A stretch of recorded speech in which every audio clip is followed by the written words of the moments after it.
Good evening there, everybody. What is happening? Hopefully, you all are having a wonderful day today. So, when it comes down to it, I thought that I would review this little video that I found very, very interesting.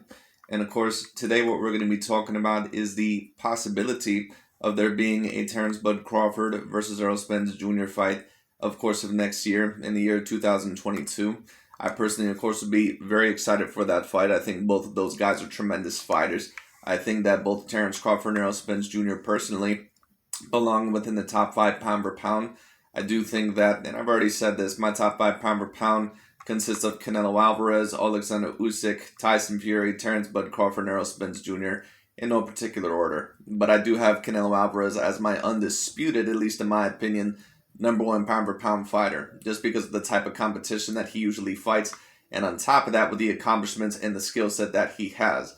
However, whoever the winner of this possible fight would be between Terence Bud Crawford and Errol Spence Jr., they also would have a very great claim to fame for being the number one pound for pound fighter as well.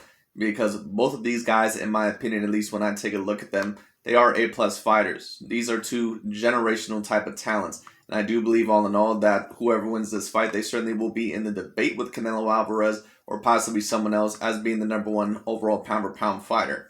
But the big question is, all in all, will this fight happen next? Will it happen in 2022? Will this fight ever happen? It'll be very, very interesting to see. And all in all, do I believe that Errol Spence is avoiding the Terence Crawford fight? Do I believe that Terence Crawford is avoiding the Errol Spence Jr. fight?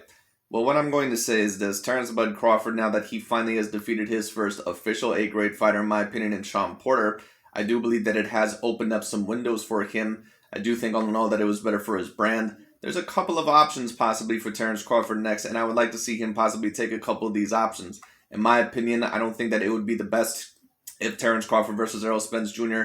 would happen next, because I think Errol Spence Jr., I think that he would probably need a strong tune-up before he fought Terence Crawford. Because, of course, Errol Spence Jr., he's pretty much been out of the ring almost for a complete year now when it comes down to it. And if he were to just go in there with Terence Bud Crawford next, I don't think that it would be the best fight for him, but we'll see what happens. Personally, I would like to see Errol Spence Jr. maybe face someone that of a Duran Bucenis or a Virgil Ortiz. I think one of those fighters, they could somewhat prepare him for Terence Bud Crawford. Both of those fighters have very decent boxing ability and craft, and on top of that, they have very decent power. So we'll see what happens. But Terence Bud Crawford, I'm going to be more interested in the options that he decides to look at and he decides to take. Terence Bud Crawford, he's been talking a lot of that shit for the past several years, saying that he'll fight anybody at any time. But like I said, he did sign with the opposite side of the street, which of course was with Top Rank. Now, of course, some people, they say, well, the opposite side of the street, that's just an excuse. If fighters want to fight, they'll fight.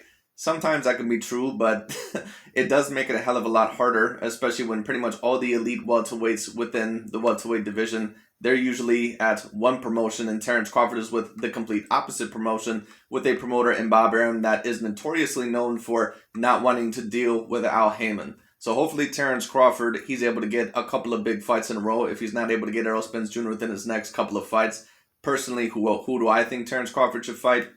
I think that if Keith Thurman looks very, very good in his next fight against Mario Barrios, because that is supposed to be a showcase or a tune-up fight. Mario Barrios is not supposed to make that fight competitive. That is supposed to be a showcase fight for Keith Thurman. And if Keith Thurman looks very good in that fight, I would say that Terence Crawford should go after Keith Thurman next. But apparently there's another contender, another champion actually, that may want Terence Bud Crawford. Now, of course, Keith Thurman, he's not a champion at this moment in time, but a former champion. But apparently Jermell Charlo, who of course right now is looked at as debatably the best 154 pounder in the world right now, either him or Castano. But Jermell Charlo, of course, has the majority of the belts.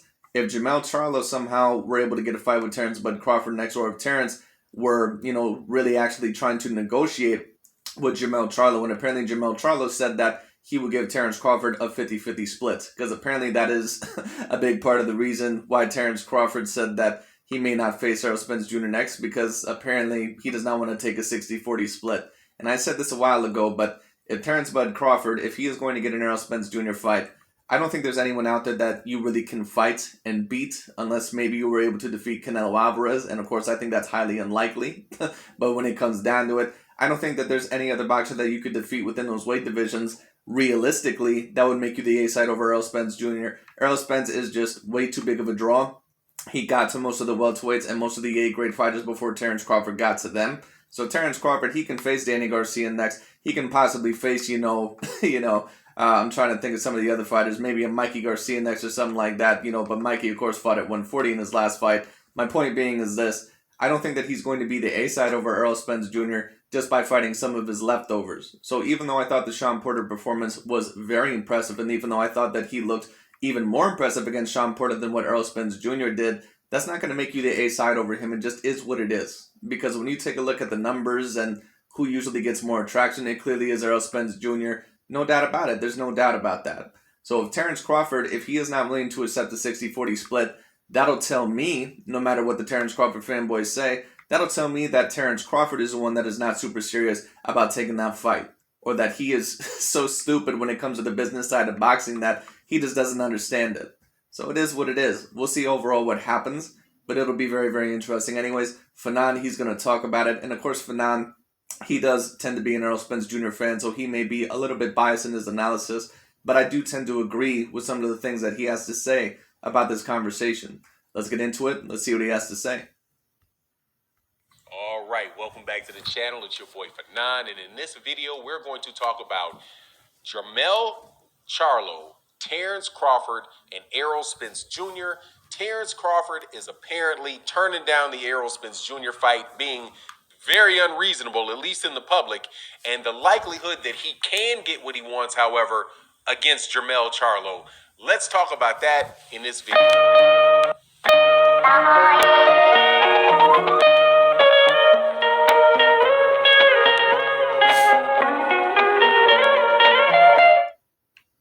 All right, welcome back to the channel. It's your boy Fannon. Before we get into the subject matter of the video, make sure that you support my partner and betting partner, BUSR.com. You can see the information right down here, $250 giveaways. All you have to do is go to the site, which you will see down here throughout the video, and sign up, use a promotional code Fannon, and you will most definitely get some free money to play with. Let's talk about, though, the 147-pound division, specifically Terence Crawford, Errol Spence Jr., and Jermell Charlo. I have a source. Well, multiple people have sent me messages on Instagram who I talk to on a regular basis, and they tell me that there is a potential for Terence Crawford to get what he wants out of the PBC and get an undisputed championship shot for the money that he's looking for, at least the percentage split that he's looking for. But it will not be Errol Spence Jr. It would be Jermell Charlo. So let's go over the circumstance. And if some of you overall ask me, do I believe that it would be a good move for Terence Crawford to move out of the welterweight division and face Jermell Charlo 154? I don't think personally that it could hurt, because Errol Spence Jr. has always said that he plans to move at the 154 pounds someday.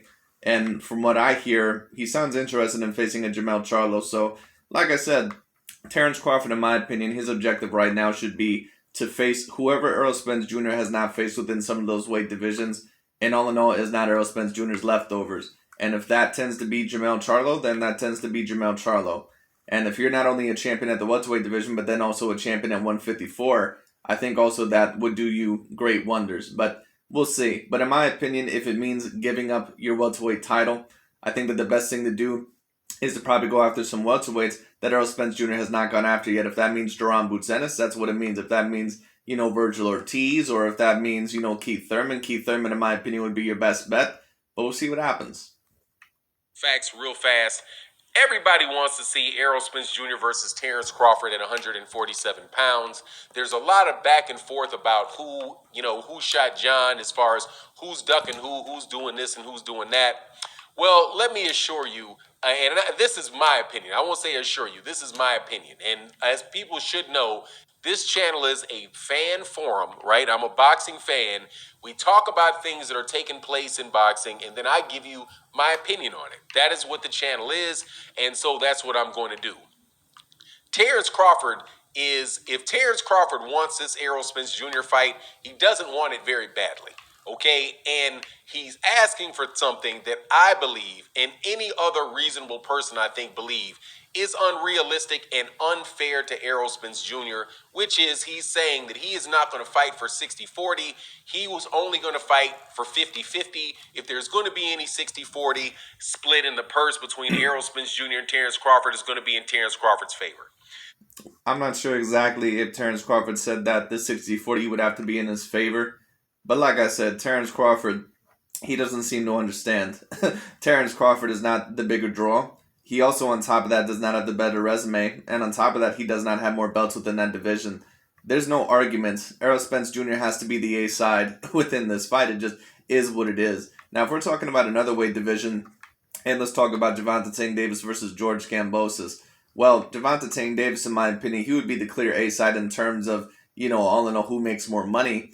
But if George Kambosos were to demand a 50-50 split against Gervonta Tank Davis, I wouldn't necessarily have a problem with that. And the reason why that is because Gervonta Tank Davis has none of the legitimate belts at 135 right now, meaning that he doesn't have the official IBF for WBO, WBA, or WBC belts. He may have the regular one or all that shit, but to me, that's not really a real belt. It is what it is. So when it comes down to it, if George Kambosos said, well, I'm giving you the opportunity to fight me for all the belts, so it's going to be 50-50 or nothing, I wouldn't necessarily have a problem with that.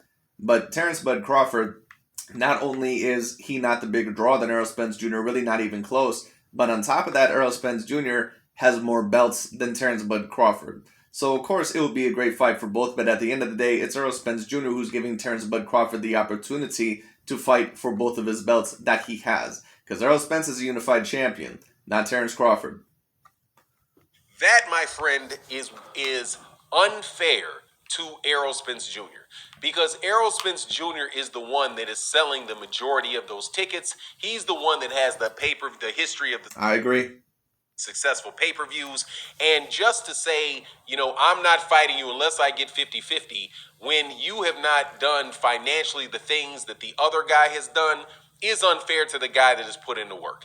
And I will say, and there is a difference between being an excellent fighter and winning good fights and being a really good fighter in the ring, and being somebody that is selling tickets and bringing people into the... I would agree. When we talk about it, Josh Taylor, in my opinion, has a better all-around resume than that of a Gervonta Tank Davis. But there's no doubt about who's the A side in terms of who is more the popular fighter. Now, if Josh Taylor and Gervonta Tank Davis were to fight, that would probably have to be a 50-50 split, if not even a 60-40 split in terms of Josh Taylor, because Josh Taylor would be giving Gervonta Tank Davis the opportunity to fight for all the belts. Josh Taylor is one of those rare fighters that completely unified a division, and actually over a decently talented division. Now, I don't think that Regis Prograis or Jose Ramirez or, the other fighters that he beat, I don't think the majority of them were A-plus fighters or even A-grade fighters, but I would give them the rank of A-minus fighters. Into the auditoriums. Floyd Mayweather Jr., excellent fighter. Pernell Whitaker, some people say a better fighter. Roberto Duran, some people say a better fighter. However, Floyd Mayweather Jr., in my opinion, is all around better than Roberto Duran and Pernell Sweet Pea Whitaker. I have a lot of respect for those two, but Floyd Mayweather Jr. is on another level compared to them. I've seen all three of those guys box. They were all tremendous fighters. Floyd is on another level compared to them, in my opinion. There's no doubt who was putting the butts in the seats, and that's Floyd Mayweather Jr., which is why Floyd Mayweather Jr. got the money. Floyd Mayweather Jr. wasn't any better a fighter when he was fighting Manny Pacquiao than when he was fighting Arturo Gatti. But when he fought Arturo Gatti, he got a little less than 50-50 against Arturo Gatti because Arturo Gatti was bringing a lot of fans to the table. He got under 40% he was something like 70-30 against Oscar De La Hoya, and Floyd was the better fighter. I agree. And it was because Oscar De La Hoya was the clear A side, and this is what Terence Crawford doesn't seem to understand.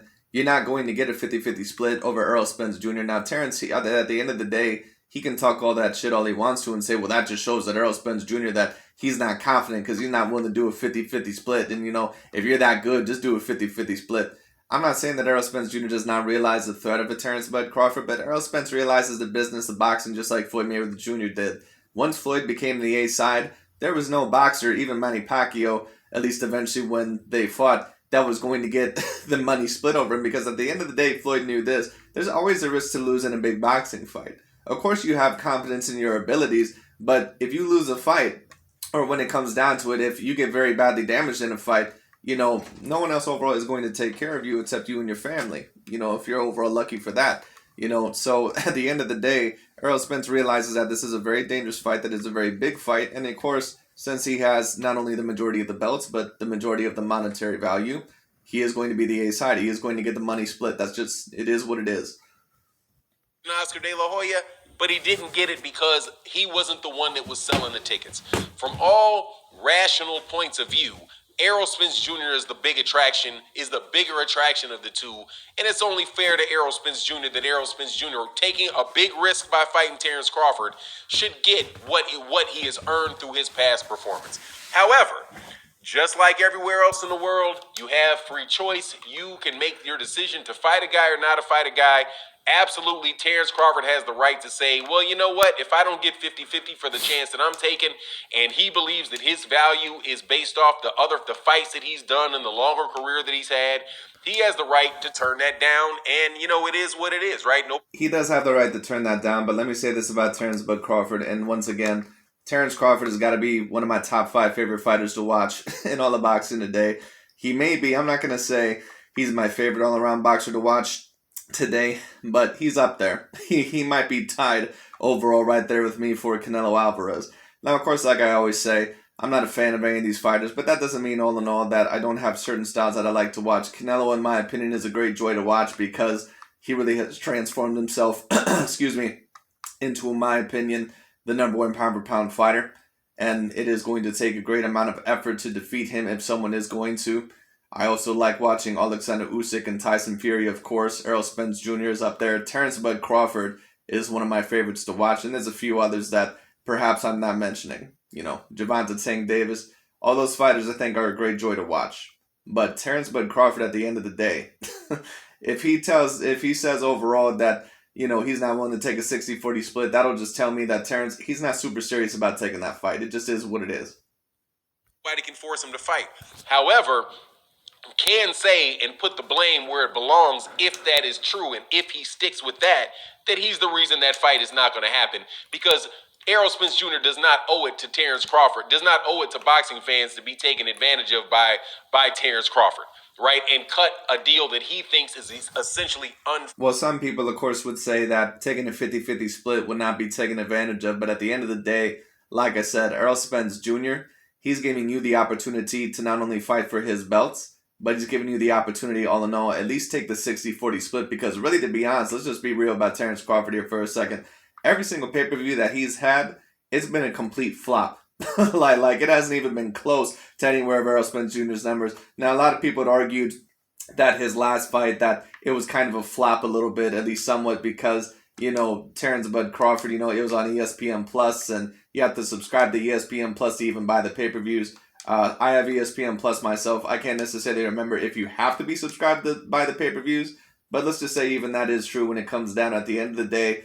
Perhaps maybe that was a little bit troublesome, but at the end of the day, Errol Spence Jr. still clearly gets the best numbers out of Terence Bud Crawford. So it is what it is. There's no debate about it. Errol Spence has to be the A side.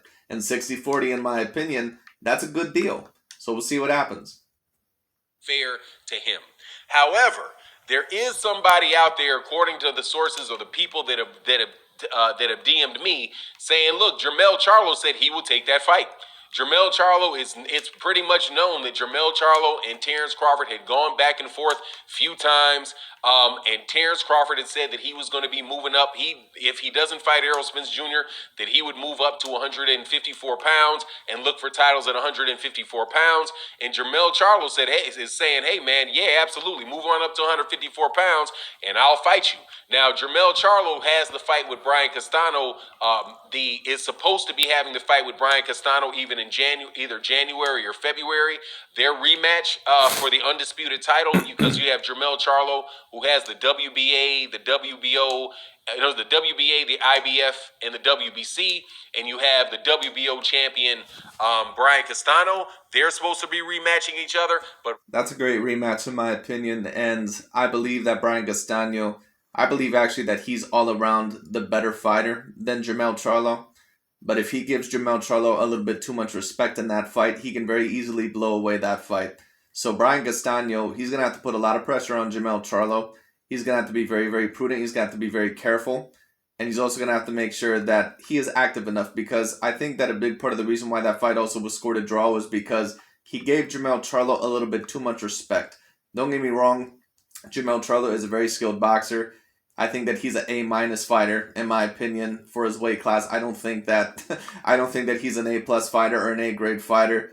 That means that Jermell Charlo, he is going to suffer a couple more losses in his career, in my opinion, because Jermell Charlo, he's not someone that I take a look at and I say, wow, he's just otherworldly skilled. To be honest with you, I think that both the Charlo brothers, I think that they have a lot of faults in their game.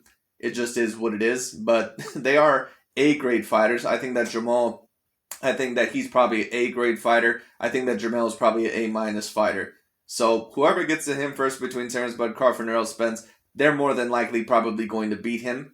But we'll see what happens. Brian Castano, if he, plays his cards right, he could defeat Jermell Charlo, but we'll see. And in my opinion, a Castano, or a Castano, however you pronounce his name, the Argentine fighter, if he were to possibly face Terence Bud Crawford or Errol Spence Jr., that could be a big fight as well. And in my opinion, Brian Castano, at least if he gets the confidence after possibly winning that rematch against Jermell Charlo, I think all in all that would be a humongous fight. And I think that he, at the end of the day, would actually be more challenging for someone like a Terence Crawford and Errol Spence Jr.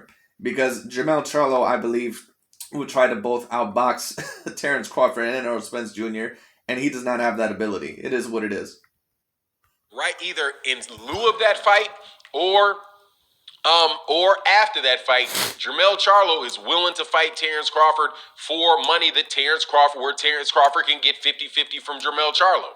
And I would think that would be a fair deal because Jermell Charlo is the one holding all the belts. Terence Crawford said that he would be willing to move up there. I think, hey, man, if that may be a good scenario, because if he goes up there to 154 pounds and he beats Jermell Charlo and becomes the undisputed champion at 154, and Errol moves up to 154 pounds, and then Terence Crawford's the champion, there you go. That's your argument for 50-50, provided that, I think overall that it will certainly help. So like I said, we'll see how serious Terence Crawford is, because he sure talks a lot of shit, but sometimes when it comes to taking action, he hasn't always showed me that he's 100% serious. But we'll see. Yeah, that's your argument for 50-50 because Terence Crawford has something that Errol's trying to get, which is the undisputed title at 154. Now, my personal belief is that would be a big risk for Terence Crawford to go up there and fight Jermell Charlo, because Jermell Charlo is a very, very big boy. Much, much bigger and stronger than Terence Crawford is. Terence Crawford... He's probably all around stronger than Terence Crawford. But, once again, this narrative that Terence Crawford is so small for the welterweight division, that narrative needs to stop, because Terence Crawford, once again, he naturally rehydrates at about 160. At this point in time, he may even rehydrate more. So Terence Crawford, if he truly is debatably the number one pound-for-pound fighter, especially a person that has a 74-inch reach, you should have no problem whatsoever possibly winning some of those big fights. Or I'm not going to say no problem, but you should win those big fights. Moving up, would be his fourth weight class, 135, 140, 147. Moving up to his fourth weight class, that is an entirely... And that in this particular instance, it is another 7-pound jump for him, with a guy like Jermell, who is probably, I would suspect, 2 inches taller than him, with a longer reach, much bigger, stronger fighter. I'm actually not sure if he has a longer reach, unless he has like a 76-inch reach. And even then, Terence Crawford, he can compete with people who have similar reaches. I mean, most elite fighters can. So we'll see what happens. Very, very dangerous fight for Terence Crawford, because if he gets clipped by Jermell Charlo in the way that he got clipped against Aegis Kalvanakis, Sean Porter, or even I believe the name is Aegis Kavalauskas, but I'm not sure. But I understand what you're saying. But Terence, one thing I will say is this: he has a little bit of better punch resistance than what I thought, because when he was getting punched by Sean Porter, there was a couple of times where it set him back, but I never really seen any point in time where I thought Terence was severely buckled or anything like that. limited amount of success that Kell Brook had, if he gets touched on that, that's a chance for him to go bye-bye in that fight. However, it is most definitely a chance for him to get that 50-50 and get a pay-per-view and become and add to his legacy. So he said he would move up to 154. If he does that, cool. But if he winds up doing something like going over to the UK to fight Josh Taylor, and doing that and then just continuing to stay at 147 and turn down Errol Spence Jr. Well, the Josh Taylor fight seems like a great fight on the surface, but what that would pretty much be like to me, it would almost be like a weaker version of Floyd Mayweather Jr. versus Ricky Hatton. And really, I don't even know if I would compare it to that because Josh Taylor, he is a great fighter, in my opinion. Sure, he's one of the top 10 pound for pound fighters. That would do something for your possible top 10 pound for pound ranking. But does that really do something overall for your 50-50 split over Errol Spence Jr.? Now, defeating a Jermell Charlo, that's something that could possibly help. Now, a Josh Taylor fight, that's great, but that's something that can happen a little bit later on down the line. If I were Terence, I would not be someone who is focused on Josh Taylor right now because Josh, even though he's a great fighter, he has no fan base. It just is what it is. He is a great fighter. I'm not saying that there's not certain people out there who like him. I like watching Josh Taylor. He's one of my favorite fighters to watch. He very clearly is an A-grade fighter, but I don't know what that does for you in terms of fighting Errol Spence Jr.